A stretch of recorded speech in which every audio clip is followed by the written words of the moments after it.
Dan berikutnya ini adalah saksi hidup yang menceritakan kepada kita kejadian yang ada di Desa Lubang Buaya. Foto yang masih muda, inilah sebagai saksinya, ya, Polisi Asisten 2 Sukitman. Foto yang kedua saat beliau pensiun sebagai anggota polisi dengan pangkat AKBP tahun 1992. Beliau sudah meninggal tahun 2007 tanggal 13 Agustus. Nah, ini peralatan yang dibawa saat beliau menjadi, ya, saksi hidup. Berikutnya ini adalah tambahan dari kita, yaitu peralatan untuk menyalurkan hobi para jenderal. Kita ambil dari keluarga, ya, kejadian atau hobi beliau sebelum terbunuh oleh orang-orang PKI. Malam gelap menyelimuti ibu kota, tanggal 30 September 1965. Angin malam berembus dingin, seolah menjadi pertanda akan pecahnya salah satu tragedi paling kelam dalam sejarah bangsa Indonesia. Di saat sebagian besar rakyat terlelap dalam tidur, sebuah konspirasi berdarah mulai dijalankan dengan senyap namun pasti. Di tengah malam yang mencekam itu, seorang perwira muda dari Kepolisian Negara, AKBP Sukitman, tanpa diduga menjadi bagian dari peristiwa besar yang akan mengubah arah sejarah Indonesia. Ia bukan tokoh utama dalam drama berdarah ini, tapi ia adalah saksi hidup yang menyaksikan secara langsung wajah kelam kudeta yang digerakkan oleh kelompok yang mengatasnamakan Gerakan 30 September. Kisahnya bukan sekadar catatan sejarah, melainkan suara dari masa lalu yang masih menggema hingga kini. Melalui matanya, kita menyusuri kembali detik-detik penculikan, pengkhianatan, dan pergolakan politik yang menelan nyawa para jenderal terbaik negeri ini. Inilah kisah AKBP Sukitman, saksi kunci yang selamat dari cengkeraman Gerakan 30 September, dan yang suaranya menjadi bagian penting dalam mengungkap misteri kelam tragedi G30 SPKI. Nama Sukitman barangkali tak sepopuler nama-nama pahlawan revolusi, namun kisah hidupnya adalah salah satu mata rantai penting dalam memahami salah satu tragedi paling kelam dalam sejarah Indonesia. Gerakan 30 September atau G30S PKI. Ia bukan hanya saksi mata, tetapi juga korban penculikan yang menyaksikan langsung bagaimana para jenderal Angkatan Darat dibantai secara keji dan jenazah mereka dibuang di lubang buaya. Lahir di Pelabuhan Ratu, Jawa Barat pada 30 Maret 1943, Sukitman muda merantau ke Jakarta dan lulus seleksi Sekolah Polisi Negara SPN Kramat Jati pada tahun 1961. Ia termasuk dalam Angkatan 7 dan menyelesaikan pendidikannya pada Januari 1963. Setelah dilantik sebagai agen polisi tingkat 2, ia memulai karier di Markas Polisi Seksi 8 Kebayoran, Jakarta, sebagai bagian dari Kesatuan Perintis Sabhara. Pada malam yang akan dikenang selamanya dalam sejarah bangsa itu, 30 September 1965, Sukitman yang saat itu baru berusia 22 tahun sedang menjalankan tugas patroli malam bersama rekannya, Sutarso. Berbekal sepeda kumbang, hadiah bagi polisi teladan, dan bersenjata ringan, mereka menyisir kawasan Wisma Auri di Jalan Iskandar Shah, Kebayoran Baru. Seperti malam-malam biasanya, tak ada firasat akan datangnya badai. Namun sekitar pukul 3 pagi dini hari, suara tembakan memecah keheningan malam. Sukitman segera mengayuh sepedanya menuju sumber suara yang ternyata berasal dari kediaman Jenderal D.I. Panjaitan di Jalan Sultan Hasanuddin. Belum sempat menyelidiki lebih jauh, sekelompok pria berseragam loreng dan berbaret merah menghadang dan mengacungkan senjata ke arahnya. "Turun!" Lempar senjata dan angkat tangan. Sukitman yang kaget dan lemas tak kuasa melawan. Ia ditangkap, diikat, dan dilempar ke dalam sebuah mobil. Dalam perjalanan yang membingungkan, ia hanya sempat mengenali jalan Walter Monginsidi dan arah Mampang sebelum akhirnya kesadarannya terganggu oleh tekanan dan ketakutan. Ia dibawa ke sebuah tempat asing yang belakangan diketahui sebagai markas penculikan di Lubang Buaya. Di tempat itu Sukitman mendengar bisikan-bisikan kematian. Yani wis dipateni, Yani sudah dibunuh. Tentara yang menjaganya melaporkan kepada komandannya bahwa mereka telah menangkap pengawal Jenderal Panjaitan. Padahal Sukitman hanyalah seorang polisi patroli. Dalam kondisi terikat dan masih gelap, Sukitman sempat melihat sejumlah tawanan lain. Ada yang duduk di kursi dalam keadaan terikat, ada pula yang tergeletak berlumuran darah. Di luar tenda, ia menyaksikan sekelompok orang mengerumuni sebuah sumur. Teriakan "Ganyang Kabir, Ganyang Kabir" mengiringi rentetan tembakan ke arah tubuh-tubuh yang dilempar ke dalam sumur tersebut. Kabir adalah singkatan dari kapitalis birokrat, istilah propaganda PKI terhadap lawan-lawan politiknya. Sukitman juga melihat seorang perwira berpangkat bintang 2, diduga salah satu dari 7 jenderal, yang dipaksa menandatangani sesuatu. Ketika perwira itu menolak, ia kembali diikat, matanya ditutup, lalu dilemparkan hidup-hidup ke dalam sumur, kepala lebih dulu. Adegan keji itu berlangsung di hadapannya. Tanpa daya ia menyaksikan eksekusi demi eksekusi dengan rasa takut dan getir yang tak terlukiskan. Para pelaku yang menamai diri mereka sukarelawan dan sukarelawati lalu menutup sumur dengan sampah dan sebatang pohon pisang agar sulit ditemukan. Sukitman yang ditawan tak jauh dari lokasi sumur melihat jelas siapa saja yang terlibat. Pemuda-pemuda bersenjata yang belakangan diketahui sebagai anggota pemuda rakyat dan Gerwani. Mereka bersenjata lengkap, bahkan lebih lengkap dari aparat militer reguler waktu itu. Tak hanya menyaksikan pembantaian secara langsung, Sukitman juga sempat melihat sosok Letkol Untung, tokoh penting dalam gerakan kudeta berdarah itu. Semua yang ia saksikan di Lubang Buaya menjadi bukti tak terbantahkan atas keganasan G30 SPKI. Setelah berhasil diselamatkan, kesaksian Sukitman menjadi salah satu kunci dalam mengungkap lokasi pembuangan jenazah para pahlawan revolusi. Atas keberanian dan jasanya, ia diberi kenaikan pangkat luar biasa dari Ajun Komisaris Polisi, AKP, menjadi Ajun Komisaris Besar Polisi, AKBP. Ia terus berdinas hingga menjabat sebagai Kepala Subbagian Regiden Polda Metro Jaya dan pensiun pada tahun 1998. Sukitman menghembuskan napas terakhirnya pada 13 Agustus 2007 di Depok, Jawa Barat. Ia meninggal dalam usia 64 tahun, membawa serta luka batin dan kenangan pahit yang tidak mungkin terhapus dari sejarah bangsa ini. Kesaksiannya akan terus hidup sebagai pengingat bahwa sejarah yang kelam tak boleh dilupakan agar tidak terulang kembali. Saudara, AKBP Sukitman bukan hanya seorang polisi yang selamat dari malam kelam 30 September 1965, tetapi juga saksi hidup dari sebuah tragedi nasional yang mengguncang sendi-sendi bangsa. Di tengah pekatnya malam dan denting ketegangan politik, ia menjadi mata yang merekam kekejaman, sekaligus suara yang membuka tabir sejarah kelam negeri ini. Kesaksiannya bukan sekadar cerita masa lalu, melainkan peringatan abadi akan bahaya ideologi yang menyesatkan dan kekuasaan yang dipaksakan dengan darah. Dari pengalaman getir itu, generasi hari ini dapat menarik hikmah penting, bahwa kemerdekaan dan kedamaian tidak datang begitu saja. Mereka dibayar mahal oleh pengorbanan dan keberanian orang-orang seperti Sukitman. Dalam dunia yang terus berubah, memelihara nilai-nilai kebangsaan, waspada terhadap ancaman disintegrasi, serta menjunjung tinggi kemanusiaan dan demokrasi menjadi tanggung jawab kita bersama. Sejarah bukan untuk disangkal, tetapi untuk dipelajari.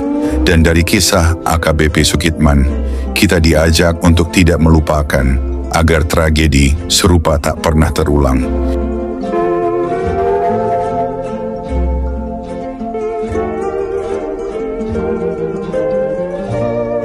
Untuk menjawab pertanyaan, mengapa PKI membidik dan menargetkan TNI dalam gerakan 30 September? Setelah proklamasi kemerdekaan 1945, Indonesia memasuki masa transisi yang penuh gejolak. Di tengah suasana revolusi dan pergulatan ideologi, Partai Komunis Indonesia (PKI) bangkit sebagai kekuatan politik besar. Dengan strategi yang agresif dan dukungan massa yang luas, PKI bercita-cita menjadikan Indonesia sebagai negara sosialis di bawah kepemimpinan kelas buruh dan tani. Namun di balik retorika perjuangan rakyat, tersimpan agenda politik yang sistematis, menyingkirkan kekuatan yang dianggap sebagai penghalang utama. Salah satunya adalah Tentara Nasional Indonesia, TNI. TNI sebagai lembaga pertahanan yang lahir dari semangat perjuangan rakyat melawan penjajah, memiliki posisi strategis dalam mempertahankan ideologi negara, menjaga stabilitas, dan menjadi simbol nasionalisme yang netral dari kepentingan politik praktis. Bagi PKI, keberadaan TNI yang kuat dan memiliki sejarah heroik dalam perang kemerdekaan menjadi ancaman nyata terhadap ambisi revolusi mereka. Apalagi sebagian besar pimpinan TNI, terutama dari Angkatan Darat, memandang ideologi komunisme sebagai bahaya laten yang bertentangan dengan nilai-nilai Pancasila dan keutuhan negara. Maka bukan kebetulan jika sejak awal 1960-an, PKI mulai melancarkan manuver politik dan propaganda untuk mendiskreditkan dan melemahkan TNI. Dari isu Angkatan Kelima, infiltrasi melalui organisasi-organisasi rakyat, hingga kampanye politik yang menyudutkan pimpinan militer sebagai anti-revolusi, semua menjadi bagian dari strategi jangka panjang PKI. Tujuannya jelas, menguasai panggung kekuasaan tanpa hambatan militer. Narasi inilah yang menjadi latar penting untuk memahami mengapa benturan antara PKI dan TNI bukan sekadar konflik politik biasa, melainkan pertarungan ideologis dan eksistensial yang pada akhirnya meletus dalam tragedi nasional 1965. Partai Komunis Indonesia (PKI) membidik TNI Angkatan Darat bukan sekadar karena persaingan ideologis, tetapi karena Angkatan Darat adalah satu-satunya kekuatan negara yang mampu menandingi ambisi PKI dalam merebut dominasi politik pasca kemerdekaan. Untuk memahami alasannya, kita perlu menelusuri dinamika kekuasaan dan hubungan antar institusi negara pada dekade 1950-an hingga pertengahan 1960-an. Ketika suhu politik Indonesia memuncak dalam konflik ideologis antara nasionalis, militer, dan komunis. Setelah proklamasi kemerdekaan, Indonesia berada dalam pusaran ketidakstabilan. Masa demokrasi parlementer 1950 sampai 1959 melahirkan sistem politik yang rapuh dengan seringnya pergantian kabinet dan pertarungan sengit antar partai politik. Dalam situasi itu, tiga kekuatan utama mencuat. Presiden Soekarno dengan gagasan Nasakom, nasionalisme, agama, dan komunisme. TNI Angkatan Darat yang memiliki pengaruh militer dan administratif, serta PKI yang bangkit kembali setelah kegagalan pemberontakan tahun 48 di Madiun. PKI di bawah Dea Aidit dengan cepat memanfaatkan celah demokrasi untuk memperluas pengaruh. Dengan strategi massa, propaganda, dan pendekatan ke Soekarno, PKI berhasil membangun kekuatan politik yang luas, terutama di kalangan buruh, tani, dan intelektual muda. Pada pemilu 1955, mereka menjadi partai terbesar keempat dan mengklaim sebagai partai komunis terbesar di luar Uni Soviet dan Tiongkok. Namun, di balik pertumbuhan itu, PKI menghadapi satu penghalang besar, TNI Angkatan Darat. Angkatan Darat tidak hanya memiliki kekuatan senjata, tetapi juga jaringan birokrasi, ekonomi, dan ideologi anti-komunis yang mengakar kuat sejak Perang Kemerdekaan. Banyak perwira tinggi Angkatan Darat, termasuk Jenderal Nasution dan Jenderal Ahmad Yani, melihat PKI bukan sebagai mitra politik, melainkan sebagai ancaman terhadap keutuhan negara dan ideologi Pancasila. Perseteruan ini makin nyata ketika Angkatan Darat menolak berbagai upaya PKI untuk menyusup ke dalam tubuh militer. Gagasan Angkatan Kelima yang ingin mempersenjatai buruh dan tani di luar struktur militer resmi jelas menjadi garis merah bagi Angkatan Darat. Bagi PKI, usulan ini adalah bagian dari strategi membangun kekuatan bersenjata alternatif. Bagi Angkatan Darat, ini adalah langkah berbahaya menuju kudeta. Dalam ketegangan ini, PKI memanfaatkan kedekatannya dengan Presiden Soekarno. Mereka menyuarakan dukungan penuh pada konsep demokrasi terpimpin dan revolusi Indonesia, menempatkan diri sebagai loyalis sejati Bung Karno.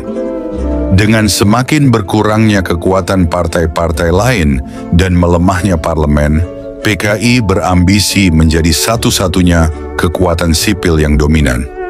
Tetapi mereka sadar, sebelum itu terjadi, mereka harus menyingkirkan kekuatan militer yang tak dapat mereka kendalikan, TNI Angkatan Darat. Oleh karena itu, PKI mulai membidik Angkatan Darat sebagai musuh utama. Mereka menggiring opini bahwa Angkatan Darat adalah kekuatan reaksioner, anti-revolusi, bahkan kontra-revolusi.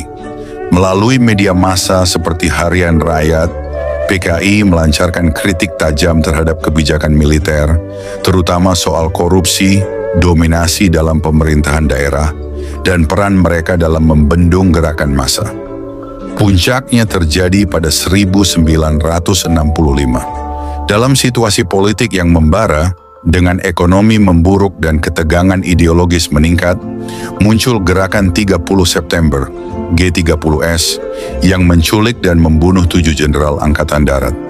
Meski keterlibatan langsung PKI masih diperdebatkan, namun narasi resmi rezim Orde Baru menyatakan bahwa PKI berada di balik gerakan itu. Bagi banyak perwira Angkatan Darat, peristiwa G30S adalah klimaks dari upaya sistematis PKI untuk menghancurkan militer dan merebut kekuasaan negara. Dan sejak saat itu, perlawanan terbuka dimulai. Angkatan Darat yang sebelumnya hanya menjadi penghalang diam-diam bagi ambisi PKI, berubah menjadi kekuatan penghancur yang menggulung partai itu dalam hitungan bulan. Dengan demikian, PKI membidik TNI Angkatan Darat karena mereka sadar bahwa tak ada jalan menuju kekuasaan mutlak tanpa menyingkirkan kekuatan bersenjata yang berdiri teguh di luar kendali mereka. Dalam pusaran ideologi dan ambisi revolusi, Angkatan Darat adalah batu sandungan terakhir, sekaligus yang paling keras yang tak bisa mereka geser hanya dengan kata-kata atau massa, tetapi harus dilumpuhkan secara politik atau bahkan secara fisik. Upaya inilah yang akhirnya menjadi bumerang, membawa kehancuran total bagi PKI dan mengubah arah sejarah Indonesia untuk selamanya. Bagaimana cara PKI mendapat dukungan dan menghasut rakyat? Pada pertengahan abad ke-20, Indonesia tengah berada dalam masa transisi dan gejolak. Setelah merdeka, bangsa ini masih mencari bentuk pemerintahan dan sistem sosial yang paling sesuai dengan cita-cita kemerdekaan. Dalam situasi yang penuh ketidakpastian ini, Partai Komunis Indonesia, PKI, muncul sebagai kekuatan politik yang agresif dan terorganisir. Mereka tidak hanya memanfaatkan kesenjangan sosial dan ekonomi yang masih lebar, tetapi juga memainkan peran penting dalam memengaruhi opini publik. PKI membangun citra sebagai pembela kaum tani, buruh, dan rakyat kecil. Melalui organisasi-organisasi onderbau seperti Barisan Tani Indonesia, BTI, Pemuda Rakyat, dan Gerwani, mereka menanamkan ideologi dan membangun basis massa yang luas di desa-desa dan kota-kota. Dengan retorika anti-kapitalis dan anti-feodal, mereka berhasil menyusupkan gagasan bahwa perjuangan kelas adalah jalan keluar dari kemiskinan dan ketidakadilan. Namun di balik gerakan yang tampak progresif itu, tersembunyi upaya sistematis untuk menghasut rakyat, mengadu domba kelompok sosial, dan merongrong kekuasaan yang sah. Dukungan yang mereka kumpulkan bukan hanya hasil dari janji-janji revolusioner, tetapi juga buah dari propaganda, intimidasi, dan infiltrasi yang terencana. Inilah yang kemudian membuka jalan menuju konflik sosial yang dalam dan berujung pada tragedi nasional. Pada awal dekade 1950-an hingga pertengahan 1960-an, Partai Komunis Indonesia (PKI) berusaha keras membangun basis massa yang kuat di tengah masyarakat. Mereka menyadari bahwa untuk bisa tumbuh sebagai kekuatan politik dominan, mereka harus menyentuh langsung kehidupan rakyat kecil. Para petani, buruh, dan kaum miskin kota yang selama ini merasa termarginalkan oleh sistem. Dengan lihai, PKI menggunakan dua strategi utama, menghasut dan membantu.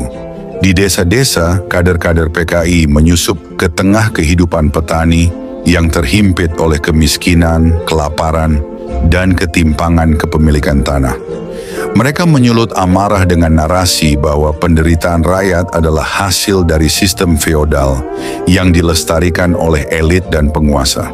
Melalui pidato-pidato, selebaran, dan diskusi-diskusi terbuka, PKI membakar semangat perlawanan rakyat. Para tuan tanah, aparat pemerintah desa, dan tokoh-tokoh agama yang kritis terhadap komunisme seringkali dilabeli sebagai antek borjuasi atau musuh rakyat. Namun hasutan saja tak cukup. PKI melengkapi propaganda mereka dengan bantuan nyata. Mereka membentuk organisasi-organisasi massa seperti Barisan Tani Indonesia, BTI, Gerwani untuk kaum perempuan, dan Pemuda Rakyat untuk kalangan muda. Melalui organisasi ini mereka menyediakan layanan kesehatan gratis, pendidikan informal, bahkan membagi sembako dan mengorganisasi kerja bakti. Di beberapa tempat, PKI mengorganisir perebutan tanah yang dianggap tidak produktif, lalu membagikannya kepada petani miskin. Langkah ini membuat PKI semakin dicintai, seolah-olah mereka benar-benar memperjuangkan nasib rakyat kecil yang selama ini terabaikan negara. Di pabrik-pabrik dan pelabuhan, PKI juga menghasut buruh untuk menuntut kenaikan upah dan perbaikan kondisi kerja. Mereka mendorong mogok kerja dan demonstrasi besar-besaran dengan janji revolusi yang akan menghapus eksploitasi. Sekali lagi, bantuan mereka tidak hanya berupa seruan, tetapi juga dukungan logistik dan hukum bagi buruh yang terancam PHK karena aksi protes. Kombinasi antara retorika perjuangan kelas dan aksi nyata di lapangan membuat PKI perlahan-lahan menanamkan pengaruh kuat di berbagai wilayah. Mereka tak hanya bicara perubahan, mereka hadir sebagai agen perubahan. Bagi sebagian rakyat, PKI bukan sekadar partai politik, tapi penyelamat dari ketidakadilan yang selama ini dibiarkan oleh negara. Namun di balik itu semua, tersembunyi agenda besar yang lebih ideologis, menggantikan sistem negara dengan pemerintahan komunis yang otoriter. Tetapi sebelum ambisi itu terwujud, mereka terlebih dahulu meraih simpati rakyat dengan cara yang menggiurkan, hasutan yang membakar, dan bantuan yang menyentuh. Selain itu, pada awal dekade 1960-an, Indonesia berada di tengah pusaran besar perubahan. Di bawah kepemimpinan Presiden Soekarno, sistem politik bergerak menuju apa yang disebut sebagai demokrasi terpimpin. Sebuah konsep yang mengedepankan persatuan antara tiga kekuatan utama bangsa, nasionalisme, agama, dan komunisme, atau yang dikenal dengan singkatan Nasakom. Dalam sistem ini, Partai Komunis Indonesia (PKI) mendapat ruang gerak yang sangat luas. Tidak lagi sekadar partai politik biasa, PKI tumbuh menjadi kekuatan sosial politik yang menjangkau hampir seluruh sendi kehidupan bangsa. Kader-kadernya tidak hanya hadir di kalangan petani dan buruh, tetapi juga perlahan-lahan mulai masuk ke dalam struktur pemerintahan. Di kementerian, di birokrasi sipil, hingga ke jajaran pengambil keputusan di tingkat lokal, pengaruh PKI mulai terasa nyata. Di parlemen, PKI makin menunjukkan taringnya. Meskipun dalam pemilu 1955 mereka menempati urutan keempat, pada era demokrasi terpimpin posisi partai dalam legislatif justru menguat. Ini dimungkinkan karena sistem perwakilan fungsional yang diterapkan oleh Soekarno lewat lembaga DPR-GR. Kursi-kursi tidak lagi ditentukan oleh hasil pemilu semata, melainkan berdasarkan pertimbangan peran dan kedekatan dengan visi ideologis negara. Disinilah PKI mengambil celah, menempatkan kader-kader terbaiknya untuk mendorong agenda-agenda politik populis seperti reforma agraria dan nasionalisasi perusahaan asing. Namun yang paling sensitif adalah ketika pengaruh PKI mulai merambat masuk ke tubuh militer. Secara struktural, militer, terutama Angkatan Darat, bersikap curiga terhadap ideologi komunis. Tapi bukan berarti PKI tidak punya cara. Lewat apa yang disebut Biro Khusus, partai ini menjalin hubungan diam-diam dengan sejumlah perwira TNI.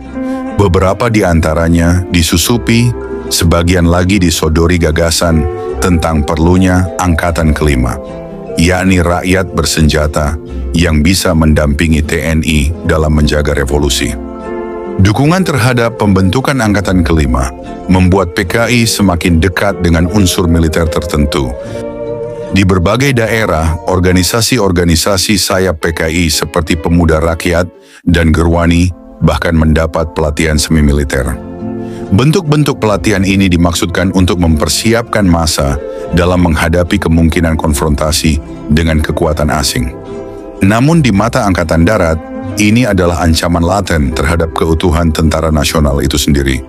Situasi politik pun memanas, saling curiga mengakar dalam tubuh elit militer dan partai. Di permukaan, negara tampak stabil, tetapi di bawahnya, konflik ideologi mulai menyala perlahan-lahan. Penyusupan PKI ke lembaga-lembaga vital negara bukan sekadar strategi politik, melainkan bagian dari upaya jangka panjang untuk menjadi satu-satunya kekuatan dominan di Indonesia. Dan ketika malam kelam 30 September 1965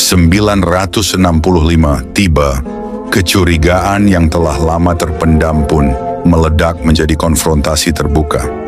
Semua yang dibangun PKI selama bertahun-tahun, jaringan politik, dukungan massa, dan pengaruh dalam institusi negara, runtuh hanya dalam hitungan minggu.